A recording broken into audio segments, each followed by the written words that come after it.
আসসালামু আলাইকুম। তোমরা সবাই কেমন আছো? আজকে আমি তোমাদের সাথে খুব মজার একটা রেসিপি শেয়ার করব। ভেটকি মাছের ভুনা বা কালিয়া। যেটা খেলে আপনার পরিবারের সবাই আপনার অনেক বেশি প্রশংসা করবে।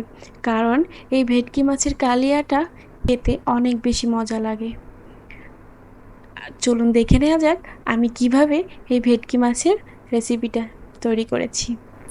প্রথমে আমি কড়াইটা ভালো করে গরম করে তার ভিতর তেলটাও ভালো করে গরম করে নিয়েছি। কারণ ভেটকি মাছ যে কোনো মাছ ভাজতে গেলে কড়াই ভালো করে গরম না হলে সেটা লেগে যাবে। সামান্য পরিমাণ লবণ হলুদ মেখে ভেটকি মাছটা আমি ভেজে নিয়েছি। আপনারা দেখতে পাচ্ছেন আমি কতটা পরিমাণ ভেটকি মাছটা ভেজে নিয়েছি। মাছটা খুব বেশি ভাজা যাবে না, কারণ এতে মাছটা শক্ত হয়ে যাবে, খেতে ভালো লাগবে না। এরপর আমি সেই মাছ ভাজা তেলের ভিতর পেঁয়াজ রসুন বাটা দিয়ে দিয়েছি। পেঁয়াজ রসুন বাটাটা আমি 2 টেবিল চামচ দিয়ে দিয়েছি। এখন আমি সেই পেঁয়াজ বাটা রসুন বাটার ভিতর আমি হাফ চা চামচ জিরা গুঁড়ো দিয়ে দিচ্ছি। জিরা গুঁড়ো দিয়ে ভালো করে মিক্সড করে নিব তেলের সাথে।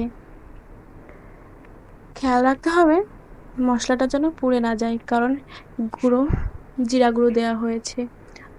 চুলার আঁচটা লো মিডিয়ামে করে রাখতে হবে। এরপর আমি 1 চা চামচ ঝালের গুঁড়ো আর হাফ চা চামচ হলুদের গুঁড়া দিয়ে ভালো করে মশলাটা মিক্সড করে নিচ্ছি। সকল মশলা দেওয়া হয়ে গেলে আমি মশলাটা অনেক বেশি করে কষিয়ে নিব। এ পর্যায়ে অনেক বেশি করে নাড়াচাড়া দিতে হবে, কারণ মশলাটা এ সময় লেগে যাওয়ার সম্ভাবনা থাকে। আর মশলাটা যদি হালকা পোড়া পোড়া ভাব হয়ে যায় তাহলে খেতে খুব বেশি ভালো লাগবে না। এখন আমি এই মশলার ভিতর পর্যাপ্ত পরিমাণে লবণ দিয়ে দিব। লবণটা দিয়ে পুরো মশলার সাথে ভালো করে মিক্সড করে নিতে হবে। এরপর লেগে যাওয়ার সম্ভাবনা থাকলে একটু পানি দিয়ে নিতে পারেন। আমি এখন কিছু পরিমাণ পানি দিয়ে দিয়েছি, আপনারা দেখতেই পাচ্ছেন। পানি দিয়ে মশলাটা ভালো করে নাড়াচাড়া দিয়ে ভালো করে কষিয়ে নিচ্ছি। মশলাটা যত বেশি কষানো হবে আমাদের মাছ ভুনাটা, শুধু মাছ ভুনা না, যে কোনো তরকারি খেতে অনেক বেশি ভালো লাগবে। এরপর আমি তাতে আরও কিছু পরিমাণ পানি দিয়েছি। আপনারা চাইলে এর থেকে বেশি পরিমাণে পানি দিতে পারেন।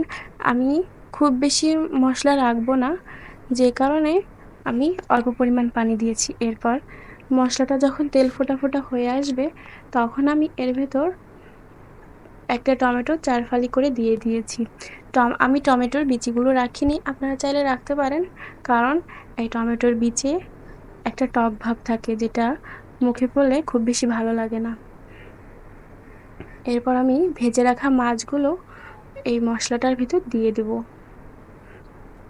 কারণ আগে থেকে কিছুটা আগে মাছ দিলে মাছের ভেতর মশলার স্বাদটা ঢুকে যায়, যে কারণে খেতে আরও বেশি ভালো লাগে। এখন আমি 4-5টা কাঁচামরিচ একটা ছুরি দিয়ে একটু ফাঁকা করে দিয়ে এই মশলার ভিতর দিয়ে দিব, কারণ এই মাছ ভুনার ভিতর কয়েকটা কাঁচামরিচের দিলে খেতে অনেক বেশি ভালো লাগে। এরপর আমি এতে কিছু পরিমাণ পানি দিয়ে নিয়েছি। পানিটা আপনারা দেখেই বুঝতে পারছেন কতটা পরিমাণ পানি দিয়েছি। আমার আরেকটু পরিমাণ পানি লাগবে, কারণ টমেটোটা একটু সিদ্ধ হওয়ার প্রয়োজন, যে কারণে আমি আরেকটু পানি দিয়ে দিয়েছি। পানি দিয়ে আমি চুলার আঁচটা বাড়িয়ে দিয়েছি, কারণ তাড়াতাড়ি পানিতে বলক এসে মাছ ভুনাটা প্রায় রেডি হয়ে যাবে। তো মাশাআল্লাহ আমার মাছ ভুনাটা রেডি হয়ে গিয়েছে। আমি খুব বেশি পরিমাণ ঝোল রাখিনি, আপনারা চাইলে এর থেকে বেশি পাতলা রাখতে পারেন কিংবা এর থেকে বেশি ঘন রাখতে পারেন। আমি একটা পাত্রে এখন পরিবেশন করে দেখাচ্ছি মাছ ভুনাটা। দেখতেই পাচ্ছেন মাছ ভুনাটা দেখতে কত বেশি লোভনীয় হয়েছে। মাশাআল্লাহ মাছ ভুনাটা দেখতে খুব বেশি ভালো হয়েছে, আর খেতেও অনেক বেশি মজা হয়েছিল। আমার পরিবারের প্রত্যেকটা সদস্য খেয়ে অনেক বেশি ভালো বলেছে। আপনারাও চাইলে আপনাদের পরিবারের সদস্যদের এই রেসিপিটা ফলো করে ভেটকি মাছের ভুনা বা কালিয়া তৈরি করে দিতে পারেন, কারণ এই রেসিপিটা ফলো করে আপনি যদি রান্না করেন আপনিও আপনার পরিবারের প্রত্যেক সদস্যের কাছে অনেক বেশি প্রশংসা পাবেন, কারণ এই রেসিপিটা খেতে অনেক বেশি মজা হয়েছিল। মাছ ভুনার কালারটা দেখেই হয়তো আপনারা বুঝতে পারছেন এই ভেটকি মাছ ভুনাটা কত বেশি মজাদার হয়েছে। ধন্যবাদ। আমি আজকের মতো আপনাদের কাছ থেকে বিদায় নিচ্ছি।